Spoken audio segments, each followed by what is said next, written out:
Thank you. Okay, good. Good morning. My name is Robert Logan. I'm the fire chief for the city of San Diego. This morning at approximately 3:47 a.m., we received a call of an airplane down. At that time, we responded our units with the priority of rescue, saving lives, and preserving property. Next, I'm going to have my Assistant Chief, Dan Eddy, come up and explain the operations that took place moving forward from that point. Morning, everyone. Crews arrived on scene just after 3:47, about 3:55 this morning. What they found was behind you, the scene that you see behind me right now. We had a plane that had come through this neighborhood, taken out one home. We had one home on fire, multiple cars on fire going down the street. We initiated what's called an Alert 5, which is an upgraded for a plane off the runway. We started the Alert 5, followed that with a second alarm to ensure we had all the units here. It's 3:45 in the morning. Our worry was the fact that people are home, people are living in their houses, and we want to ensure that we had all that done. We started initiating the fire attack while at the same time going inside each structure behind us and ensuring that they were cleared out and we had no one inside those structures. Once we had an all clear on those structures, we focused more back into the street on the cars that were on fire, because for us, our main concern is ensuring that we get the citizens out and get those rescues complete.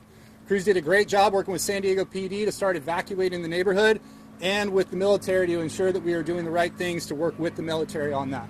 Great coordination by all. We were able to get knocked down on the fire, start to work through and start to do secondary searches of the houses behind us and ensuring that everyone was out of those areas.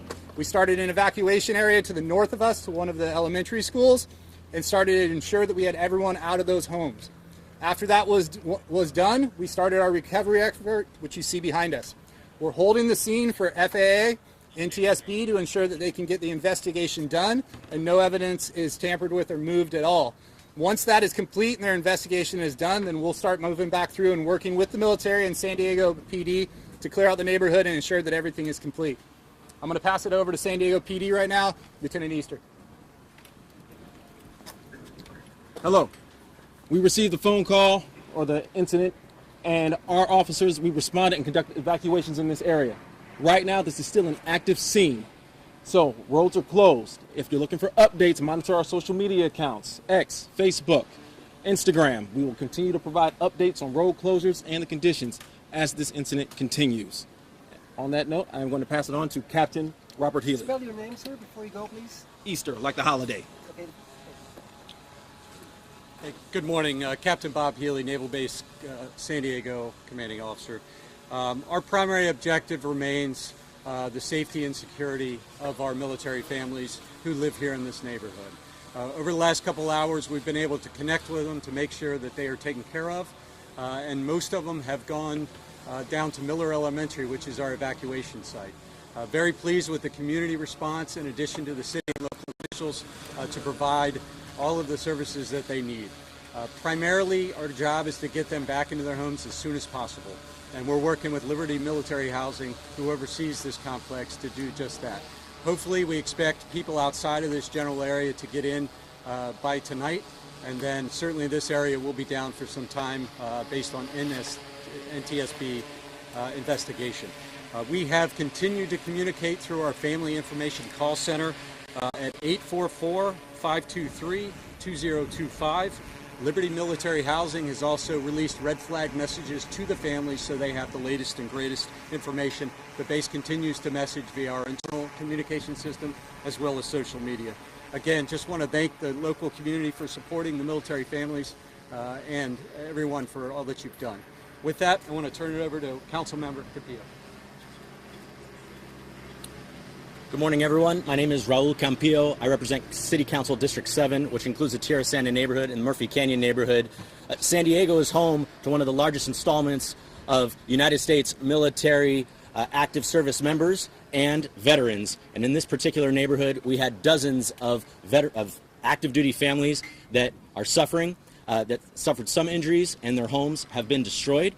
But the city of San Diego, our employees, along with the military and the school district, have been well coordinated from the early morning until now, and we will be throughout the rest of this tragedy. With the very sad loss of life from the plane, we know that there was many miracles and many heroic actions from our police department, from our firefighters, and the military members themselves. I heard stories over at the school just near us about military families helping military families out of their home, jumping out of windows, avoiding fire. These are families that San Diego values, we're proud of, and we're going to continue to support these military families who are from all over the country but live right here in San Diego. As you can see, the damage behind us is incredibly significant, was life-threatening, and thank God nobody on the ground was killed. We're going to continue to support them through our City of San Diego personnel, our first responders, and I really encourage people to donate, to call in to our offices at City Council, the Mayor's office, to find out how to volunteer and help in ways like that. These people are going to be recovering for a long, long time, and the City of San Diego is going to be here to support them. Thank you for being here, and I know we're going to take some questions. Okay, just a few questions. Yes, I have a question regarding the recent tweet from the San Diego Police Department. It says that there are 2 dead now and 8 injured. Can you confirm that? And are the 2 dead from the plane? So that is what we have at this time. That's what we release. And yes, that's why we put that out. So that can be confirmed at this time. That is the latest update. There will be a press release that will come out later on with that information as well. Can you say that again? Can you say it? So to confirm 2 dead at this time. And what was the rest of that? And I'm sorry, 8 injured? Yes, confirmed 2 dead and 8 injured at this time. We've lost 2 souls. And of those, who was on the plane, who was on the ground? That is still under the investigation at this time. Do you know how many people were on the plane? We're still discovering that. And the people are injured. What are the state of these people are injured? Critical state, minor injuries. Right now, they're still being evaluated. I can step in on that. Oh, okay. Thank you. On the injuries that we had the 2 confirmed fatalities right now. We do have 6 that were injured. 1 was transported of the 6. The other 5 had minor injuries, were treated on scene and released on their own. So right now, that's what we have right now. The investigation is behind me on the fatalities is still going through. Were all the deaths on the plane? At this time, we don't know because we still have to identify who we have on the fatalities right now. But on the plane itself, that's what we'll do. That's why NTSB is here, working with other federal agencies to identify who's on the plane. Were the injuries all that were on the ground? Some of the injuries were people that were on the ground. All the injuries that we treated were people that were treated at the evacuation center. There was no one transported from scene. I can tell you this, the military families did a phenomenal job as firefighters were getting on scene to help one another, get people out of houses and go, and I cannot commend them enough for what they did on scene. For us on scene, we did not transport anyone off the scene. Everything was done at the evacuation centers for any of the medical needs that were done. Can I just clarify? 1 person was transported. Minor injuries was transported from the evacuation center. So, can I just clarify on the numbers real quick? Because we have, like you said, 2 dead, and then there's been varying numbers with the injured. So Yeah. if I understand it, it's 5 people were taken for, I was told, smoke inhalation to the hospital, and then we have someone who was injured climbing out of a window. So that would be 6, and then 2 people treated for very minor injuries at the scene. So that would make it 8. Is that correct? Yes, I'm sorry. It is 8 total. I was thinking 8 in my mind of the 2 fatalities that were in there with the other one. So yes, it is 8 total on there. Sir, for those of us that are out of town, can you explain to us a little bit about the community here? Is this temporary housing for the military families, or is this permanent housing for them? So this is permanent. Yeah, if you want to say what they are.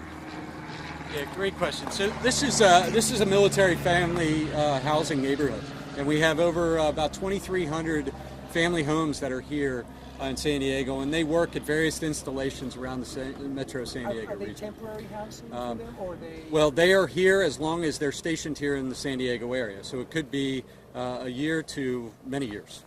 Can we get confirmation on those numbers again, like Yes. how accurate and how it is, because Yeah. the agencies got mixed up? So how about this? What number did you just say right there? Well, I don't want to. Yeah, I know. That's what I'm saying. That's okay. okay. All right. So we had 8 injuries and we had 2 fatalities. Is where we're currently at right now. So 8 injured, 2 fatalities. 1 of those injuries was transported. That's our current numbers. We're still assessing. Our main goal as the fire department, especially with the evacuation center, as people have moved here, it could be hours later that people start feeling symptoms or start feeling what they're doing. So we have EMS teams with them the entire time. So that number could change as the day goes on too. There could have been something in the last 2 minutes as I walked up here. But in this current point right now, what we're going to do is follow those individuals that have been evacuated and make sure that everybody's okay throughout the whole thing. Can you was in the plane? NTSB here. Do you know? The NTSB, I believe, is en route right now. FAA is currently investigating behind us right now as they're walking through the scene. How many homes were destroyed? How many homes were actually destroyed? So the one permanently destroyed is this one right here behind us. We have damage to multiple homes down to the west of us on the street. That damage will be assessed. Our main concern on that damage, I don't know the full extent of the damage because our job is to preserve the scene so NTSB can come in and do the investigation. We removed everybody from the scene, blocked it off right now. We will have better numbers on the full damage of homes after NTSB comes in and starts doing their investigation. It is just this block right now, but we have a large debris field that covers multiple streets. There was dense fog this morning. What do we know? There's a clipped power line that's being reported. What do we know as this plane was landing toward Montgomery? So as I came in this morning, when I came in this morning at about 4 o'clock, there was very dense fog as we came in. And some of the individuals are here were the same time. It was dense fog throughout the whole plateau that we had up here. We do have a clipped power line behind us. NTSB and FAA are looking into that to see if that was part of the problem as it came in. They will have a better understanding of that as they do the investigation. Where are these military families going to be staying in the meantime? I know that you guys had mentioned they might be able to come back as early as today, but where are they going to be staying, especially in this destroyed home? Yeah, we are actively working with all military families affected, specifically within this region, because they may be out of their homes for a while.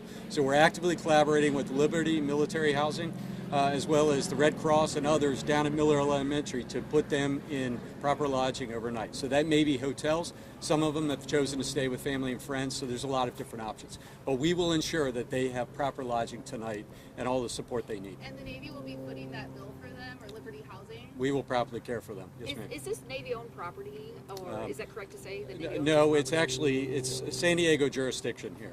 Okay, so but it's Navy-owned housing. Correct. Okay. Yeah. When you heard about the airplane, there was a lot of talk. It was from the Midwest. Can you share what you've learned about the plane itself and possibly the people aboard? No, all we had was that it was launched out of the Midwest and was here for San Diego. The FAA or NTSB might have more factual information. I don't have a wing number or any of those other things that are on there. What we know is it was launched from the Midwest, was en route to here, and then we got the call at 3:45 in the morning. How many was Montgomery Field closed at that time? I mean, air tower controlled? Air tower was controlled, but they have the ability to come in with it being closed by being able to radio in and open up the lights on the runway. There's How many passengers There's were in the a report plane? that the weather system was not working, and the air traffic control told the pilot coming in that it wasn't working. Have you heard that? Do you know anything about that? I know nothing about that. I know the rescue side of it, and we came through. Hopefully FAA or NTSB will have that answer for you. Do you believe that anybody on the plane survived?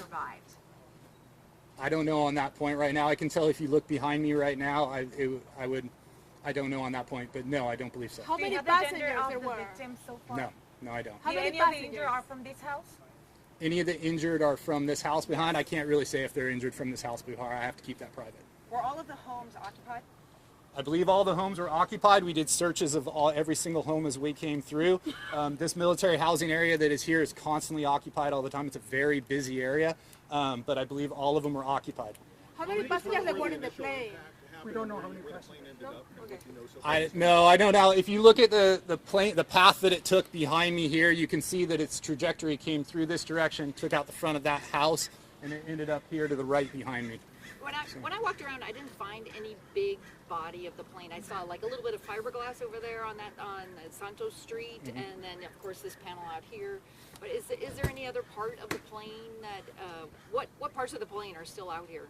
There's plane everywhere. Our debris field is very large. That's why we have multiple blocks that are blocked off right now. As you guys would expect, when you have something that large coming in with that amount of speed, we're going to have a lot of throw that goes every which direction. Our goal with this is to fly our UAS, which you saw, which are unmanned aerials, over the top, to ensure we're looking over the tops of the houses. We're looking everywhere in our neighborhood for any type of debris. I can't give you a field because we're still searching ourselves to find out what that footprint is. So you don't know if there's a big part of the body that's out there somewhere? That's not for my investigation. We're just looking through it and seeing. Can you tell us how dangerous it was with that jet fuel? And also, I believe you have one vehicle that firefighters couldn't put out. I don't know if that was an electrical vehicle. Can you just tell us the challenges you faced? Yeah, so challenges on scene like this are just like anything else. They're incredibly dynamic, right? As we're coming in, we have a plane that has crashed into a residential area. So our goal on this is we treat this a lot like a wildfire. We're going to division it off. We're going to section it off. We're going to send multiple units to different areas. We're actually going to throw the world at this too. We're going to bring every medical unit that we can and every engine that we can because we want to ensure the safety of the citizens that are here, right? When crews first got on scene, we had multiple cars on fire. We had the house on fire behind us as it was going down the street. The car that was down the left, I don't know whether it was an electrical car or not. I just know that it was stubborn as can be, and no matter what we could do, we could not get that fire to finally go out as we were going through it. But when crews first arrived, we did have dense fog, so as they came down, you can imagine the scene of what they saw with what was behind them, a house fully involved with a plane through the middle of the street. So it was, I commend the crews, I commend the fire department, the police department, the military that came out here, the citizens themselves too, because anybody, it's tragic to see that behind you. Whether you're involved in it, and I feel for the people that are in the plane that had that were a part of this, but whether you're involved in it or not, just normal citizens that are here, they're going to remember this the rest of their lives. But they did what they always do. The citizens of San Diego are amazing. They came out and covered for one another and took care of one another. How many families were evacuated? I don't know how many families were evacuated right now. We can get you that number later. Can you describe what it was like for first responders when they first got here and what was their priority as soon as they got to the scene? So our main goal when we are on scene is life. We want to save life, right? So first crews that got on scene and the engines that got on scene found the house on the corner that was on fire, immediately started to search that house and knock down on that house because they know that that's our top priority as we go through to see if someone's in there. Our goal was to get through every single house that we could and search them to make sure that everybody was out. Once we were confident in every single one of those houses being cleared, then we focused back into the middle of the street and started focusing on the cars, property, right? Life is our number one priority, so we're going to go for those first and ensure that we have any sort of rescues that we need to initiate and get them out. Those crews did that with multiple units down both sides of the street, and then you never know. We could have stuff thrown in both directions, and as we go through those directions, we put multiple engines and trucks down our side streets to search those streets too. Was that home occupied? The home was occupied at the time, Do you yes. know how many people were in there? No, I don't.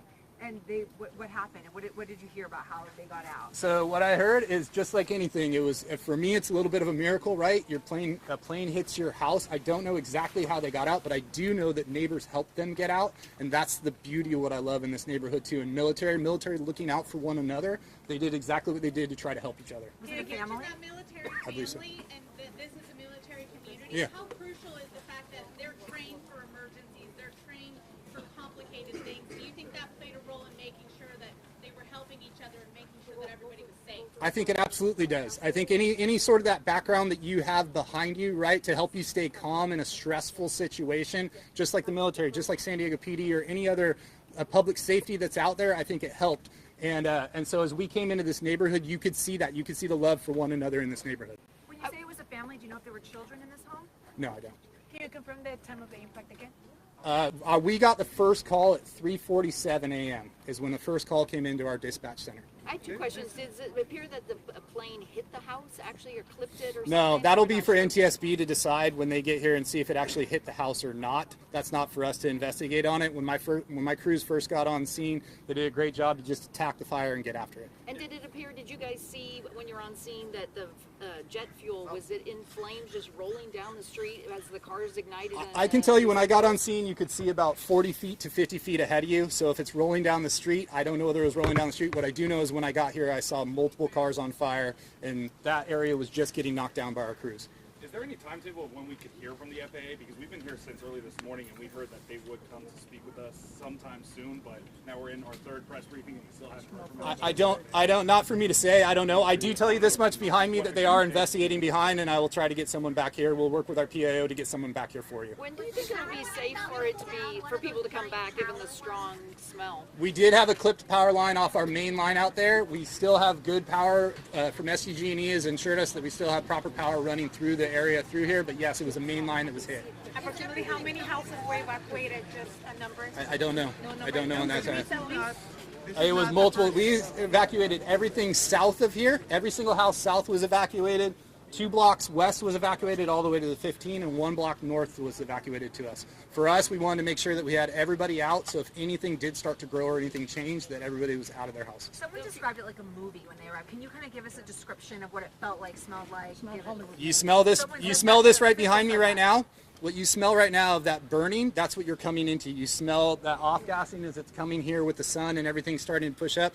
It's, for us, for public safety, we're used to that smell, right? We're used to those types of things that are out there. For the public, I'm sure it was. If you only look 50 feet behind me, your mind would start thinking of things anyway. So imagine that when it was actually occurring. Yes, it was chaotic. And This is given not the the first smell, time that we have a plane crash.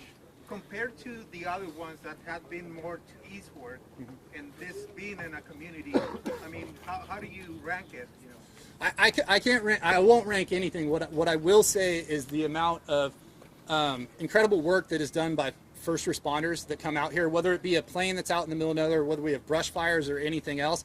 I can't rank a plane crash because to me that's my heart couldn't let me do that, right? Type thing. What I do know is that when we came out of here, the best outcome that we had for individuals that are on the ground, I feel for the family that is in that plane and what they're going through right now. I can only imagine that.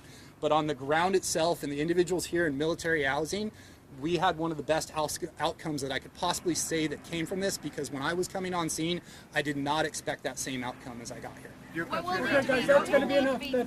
We're going to provide more information electronically. We don't have another media briefing planned yet, but we'll let you guys know. But like I said, we'll provide more information electronically as it develops. We can't speak for FAA. We can't speak for NTSB. I'm sure they have their own public affairs officers that you can reach out to. Can you talk about what the crews will do to make it safer with the smell? But again, and so we'll let you guys know. That's one of the reasons why it's evacuated, to keep people away from the smells and whatever hazardous issues there may be here. So it'll, as the chief mentioned, it'll be evacuated and cordoned off for quite a while. So again, we'll release information electronically. Thank you. Is everyone accounted for?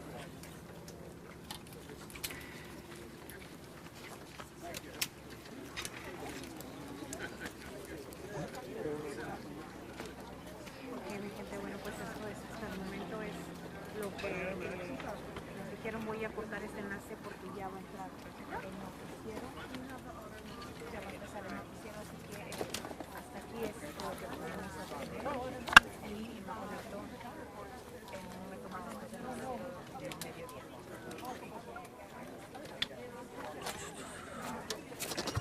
Javier.